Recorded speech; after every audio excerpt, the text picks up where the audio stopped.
Hello दोस्तों, welcome to my new video. आज हम गुणनखंडों की संख्या, जो संख्या पद्धति का एक बहुत ही इंपॉर्टेंट चैप्टर होता है, गुणनखंडों की संख्या, तो उसे कैसे निकालते हैं, किस प्रकार से निकालते हैं, क्या उसमें उसका क्या थ्योरम होता है, उसको बताते हैं। ठीक है दोस्तों, आइए वीडियो को स्टार्ट करते हैं। तो क्या है गुणनखंडों की संख्या? गुणनखंडों की संख्या ज्ञात करना मतलब किसी संख्या में कितने गुणनखंड हैं उसको किस प्रकार से हम निकाल सकते हैं और कैसे जान सकते हैं। ठीक है, तो अपने पास क्वेश्चन दिया है 760 मतलब 760 के गुणनखंडों की संख्या ज्ञात करना है। इसमें कितने प्रकार के 4 क्वेश्चन दिए, सब देखिए। दिया है 760 के, पहला क्वेश्चन है सभी गुणनखंडों की संख्या, नंबर 2 क्वेश्चन है सम गुणनखंडों की संख्या, नंबर 3 है जो विषम गुणनखंडों की संख्या, और नंबर 4 जो अभाज्य गुणनखंडों की संख्या। मतलब कि सभी प्रकार के गुणनखंडों की संख्या किस प्रकार से निकाला जाएगा। ठीक है, तो इसके लिए हम क्या करते हैं, सबसे पहले जो संख्या दी रहती है उसका हम गुणनखंड करते हैं। ठीक है, गुणनखंड करते हैं किस प्रकार से, आइए देखते हैं। तो गुणनखंड इस प्रकार से, जो आपकी संख्या दी है 760, इसको आप लिख लेंगे, इसका इस प्रकार से गुणनखंड करेंगे आप। ठीक है, तो गुणनखंड करने के लिए सबसे छोटी संख्या से काटना स्टार्ट करते हैं, क्रम से आगे बड़ी संख्याओं की आवश्यकता अनुसार काटते जाते हैं बड़ी संख्याओं से। ठीक है, तो सबसे छोटी संख्या क्या है, 2 से काटते हैं हम। सबसे छोटी संख्या मतलब 1 से काटेंगे तो फिर कोई मतलब ही नहीं आएगा, वही संख्या आ जाएगी। तो पहले 2 से काटते हैं, 2 से काटते हैं आप। चलिए काटते हैं हम, देखें कहाँ तक जाता है। 2 से काटेंगे, 2 तिहाई 6, 1 हासिल बचेगा, 16 हो जाएगा, 2 अट्ठे 16, आपका 0 उतर जाएगा इस प्रकार से। तो आप देख पा रहे होगा 380। फिर आप देख पा रहे हैं कि लास्ट में सम संख्या या 0 हो तो 2 से कटता है, तो आप फिर 2 से काटिए। 2 से काटेंगे, 2 एक 2, फिर 1 बचा, ये हो गया 18, आपका 2 9 18।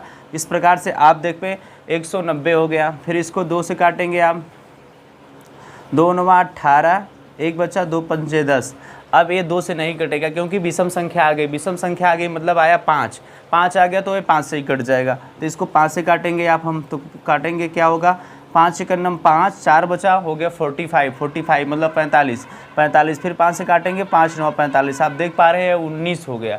ठीक है, 19 स्वयं 19 से कट जाएगा, इसलिए 19 से हम इसको एक बार में काट दे रहे हैं। 19 से करने में 19। ऐसे काटने के बाद आप दूसरा काम क्या करेंगे, इसको इस प्रकार से लिखेंगे। कैसे लिखेंगे, 2 × 2 × 2, 3 बार आया है। उसके बाद फिर आप जो है 5 फिर 19, आप इस तरह से इसको लिख लेंगे। ठीक है दोस्तों, उसके बाद अगला काम क्या करेंगे, आप इसको घात के रूप में आप व्यक्त करेंगे। तो घात के रूप में आप देखेंगे 2 3 बार लिखा गया, तो इसको आप लिख सकते हैं 2 की घात 3। उसके बाद आप देखेंगे 5 एक बार है, तो इसको गुणे में करके आप लिख सकते हैं 5 की घात 1। ठीक है, उसके बाद आप देखेंगे 19 जो अकेले ही है, तो इसको लिख सकते हैं आप 19 की घात 1। इस प्रकार से आप जब बना लेंगे तो समझ लीजिए आपका आधे से ज़्यादा काम हो गया। ठीक है, इस प्रकार से आपने लिख लिया। उसके बाद अब आप क्वेश्चन पर चलिए। ठीक है दोस्तों, क्वेश्चन पर आते हैं हम। क्वेश्चन पर क्या बोला है, सभी गुणनखंडों की संख्या। सभी गुणनखंडों की संख्या निकालने के लिए क्या करते हैं कि जो ये दिया है, जो इस खंड करने के बाद जो इस प्रकार से हमको प्राप्त हुआ है, ये जो सबकी घात है, इस सबकी घातों में एक एक जोड़कर आपस में सबका गुणा कर देते हैं, और वही हो जाता है सभी गुणनखंडों की संख्या। तो देखिए 2 की घात 3 दिया है, 2 की घात 3, इसमें एक आप जोड़ लीजिए इस प्रकार से, तो ये हो जाएगा आपका a। उसके बाद फिर इसको आप गुणे में लिखिए। फिर 5 की घात आपका 1 दिया है, 5 की घात 1 दिया है, तो आप इसको कोष्टक में करिए 1, और फिर इसमें 1 आप जोड़ दीजिए। एक घात वाला, एक आपस में जोड़ा जो वो 1 है। ठीक है, उसके बाद आगे आप फिर देखिए 19 की घात 1 दिया है, तो 19 की घात जो है 1 आप लिख दीजिए, घात से ही मतलब रहेगा यहाँ पे। उसके बाद 1 और जोड़ देंगे। हमने क्या बताया था आपको कि सभी गुणनखंडों की संख्या निकालने के लिए सभी की घातों में 1 जोड़ के आपस में सबका गुणा कर देंगे, तो वही सभी गुणनखंडों की संख्या आ जाएगी। तो आप देख पा रहे होंगे सबकी घात जो थी सब में हमने 1 जोड़ के लिख दिया। ठीक है, इनको आपस में हम अब गुणा करेंगे।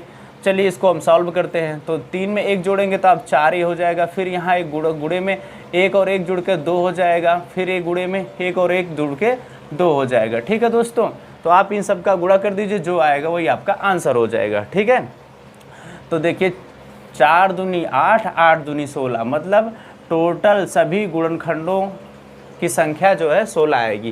पहला क्वेश्चन आपका सॉल्व हो चुका है। पहले क्वेश्चन में पूछा गया था कि सभी गुणनखंडों की संख्या, मतलब सभी गुणनखंड कितने हैं, 760 के मतलब 760 के सभी कितने गुणनखंड हैं, तो आप यहाँ निकाल लिए हैं 16। अगला क्वेश्चन अब क्या है, अगला क्वेश्चन है सम गुणनखंडों की संख्या, सभी सम गुणनखंडों की संख्या ज्ञात करना है। तो सभी सम गुणनखंडों की संख्या निकालने के लिए आप क्या करते हैं, जो सम है, जिसके आधार सम है, उसके घात में कुछ नहीं आप जोड़ेंगे, जिनका आधार विषम है उनकी घात में एक जोड़ के आपस में आप गुणा कर लेंगे, वही आपका विषम सम गुणनखंडों की संख्या आ जाएगी। ठीक है, तो हमने क्या बताया, जिसका आधार सम है उसके घात में जो है आप कुछ नहीं जोड़ेंगे, जिनका आधार विषम है उनकी घात में आप एक जोड़ेंगे, आपस में सभी का गुणा कर देंगे, जो आएगा वही सम गुणनखंडों की संख्या आएगा। आइए करके देखा जाए। ठीक है, तो आप देख पा रहे हैं ये जो है आपका 2, एक सम संख्या है, तो इसके घात में कुछ नहीं जुड़ेगा, इसको एज इट इज आप लिख लीजिए। जिस प्रकार 3 दिया है तो आप इसको 3 लिख लीजिए। फिर गुणे में आप आगे बढ़िए, आप देख रहे हैं 5 एक विषम संख्या है, तो इसके घात में एक आप जोड़ेंगे, तो ये क्या हो जाएगा, 5 की घात 1 है और एक आपने ऐड कर लिया इसमें, ये हो गया इस प्रकार से। फिर गुणे, आप देख रहे हैं 19 भी एक विषम संख्या है, 19 भी एक विषम संख्या है, तो इसके भी घात में एक जोड़ दिया जाएगा, एक पहले घात इसका है और एक अपनी तरफ से आप जोड़ देंगे, ये हो जाएगा। इसका आप गुणा करेंगे, जो होगा वही सम गुणनखंडों की संख्या होगी। ठीक दोस्तों, तो चलिए इसको हम सॉल्व करते हैं। 3 × 1 + 1 मिल के 2, उसके बाद इंटू ये वाला, फिर इसमें 1 + 1 मिल के 2, इसको आप गुणा करिए। देखिए 3 दूनी 6, 6 दूनी 12, आप देख पा रहे होंगे ये जो आया सम गुणनखंडों की संख्या 12 आ गया। ठीक है, अगला क्वेश्चन पे चलते हैं। अगला क्वेश्चन क्या है, विषम गुणनखंडों की संख्या।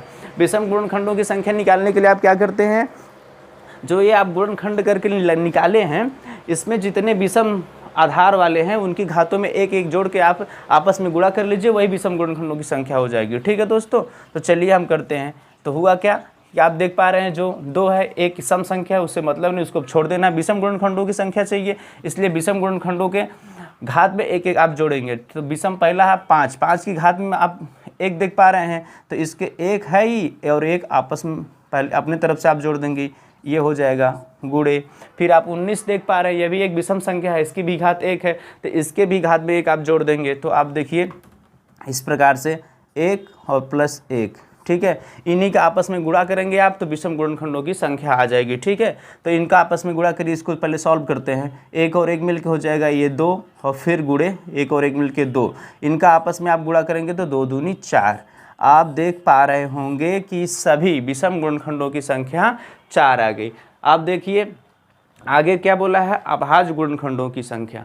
ठीक है दोस्तों, अभाज्य गुणनखंडों की संख्या के लिए जो दिया है गुणनखंड, इसमें आप देखेंगे कि कौन कौन सी संख्या अभाज्य है। जो संख्या अभाज्य होती है उनके घातों को आपस में आप जोड़ दीजिए, वही अभाज्य गुणनखंडों की संख्या होगी। तो आप यहाँ देख पा रहे होंगे 2, 5, 19, यह तीनों संख्याएं ही अभाज्य हैं, तो इन्हीं की घातों को आपस में आप जोड़ दीजिए, वही जो होगा अभाज्य गुणनखंडों की संख्या होगी। ठीक है, तो इनकी घातों को आपस में आप जोड़ दीजिए। 2 की घात 3 प्लस 5 की घात 1 प्लस 19 की घात 1, इनको आप जोड़िए तो अभाज्य गुणनखंडों की संख्या आएगी 3 + 1 4 + 1 5।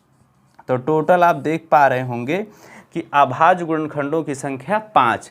तो मिला आपको सब कुछ इस प्रकार से रहा आपका ये पूरा फॉर्मेट सवाल का सॉल्यूशन। ठीक है, एक बार इसको हम फिर से आपको पुनः रिवाइज करवाते हैं। ठीक है, तो जैसे गुणनखंडों की संख्या पूछा था आपसे, 760 जो है इसके गुणनखंडों की संख्या, मतलब कि सारे क्वेश्चन, इस पे 4 क्वेश्चन दिया था कि 760 के सभी गुणनखंडों की संख्या कितनी होगी, विषम गुणनखंडों की संख्या कितनी होगी, सम गुणनखंडों की संख्या कितनी होगी और अभाज्य गुणनखंडों की संख्या कितनी होगी।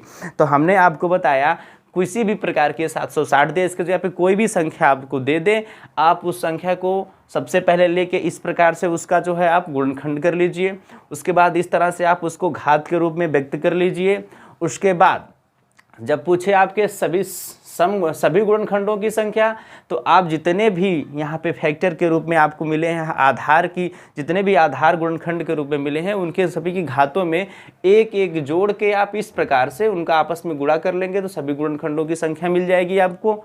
उसके बाद दूसरा क्वेश्चन था आपका सम गुणनखंडों की संख्या, तो आप देख पा रहे होंगे सम गुणनखंडों की संख्या के लिए हमने आपको बताया कि जो गुणनखंड सम होगा उसकी घात में आप कुछ मत जोड़िए, और जो गुणनखंड सम के अलावा हैं उनके सभी के घातों में एक एक जोड़ के आप सभी का आपस में गुणा कर दीजिए। जो आएगा वह सम गुणनखंडों की संख्या आएगी। तो आप देख पा रहे होंगे यहाँ हमने क्या किया है, 2 की घात 2 3 थी, यह एक सम संख्या है इसलिए इसके घात में एक भी नहीं हमने जोड़ा है। उसके बाद जितनी भी संख्या है सब विषम में, सबकी की संख्याओं में घातों में एक एक हमने जोड़ दिया है और फिर सभी का आपस में हमने गुणा किया है। तो आप देख पा रहे होंगे जो आया है आपका ये आंसर हुआ। उसके बाद विषम गुणनखंडों की संख्या, विषम गुणनखंडों की संख्या के लिए क्या हुआ कि बताया गया कि जो है गुणनखंड के रूप में जो मिली हैं संख्याएं, आप देखिए उसमें जितनी भी विषम संख्याएं हैं उनकी जो घातें हैं उसमें एक एक जोड़ कर आपस में सभी का गुणा कर दीजिए, जो आएगा आपका विषम गुणनखंडों की संख्या आ जाएगा। फिर अगला क्वेश्चन था अभाज्य गुणनखंडों की संख्या। तो हमने आपको बताया अभाज्य गुणनखंडों की संख्या निकालने के लिए आप क्या करते हैं, जितने भी गुणनखंड हुए हैं उनमें जितने भी अभाज्य संख्याएँ दिख रही हैं जिनके आधार अभाज्य हैं उनकी जो घातें हैं उन्हीं को आपस में आप जोड़ दीजिए, जो आएगा वही आपका अभाज्य गुणनखंडों की संख्या आएगा। ठीक है दोस्तों, तो हम आशा करते हैं यह सारा कॉन्सेप्ट गुणनखंडों की संख्या ज्ञात करने वाला आपका पूरा क्लियर हो गया होगा। जिनको एक बार में समझ में नहीं आता वो वीडियो को 2-4 बार देखें, ध्यान से देखें और इस तरह से संख्या लेके बार बार प्रयास करें सवाल सॉल्व करने का। धीरे धीरे सारी चीज़ें उनको समझ में आने लगेगी। ठीक है दोस्तों, आगे इसी प्रकार के किसी और वीडियो में हमारी आपकी मुलाकात होगी। तब तक के लिए थैंक यू।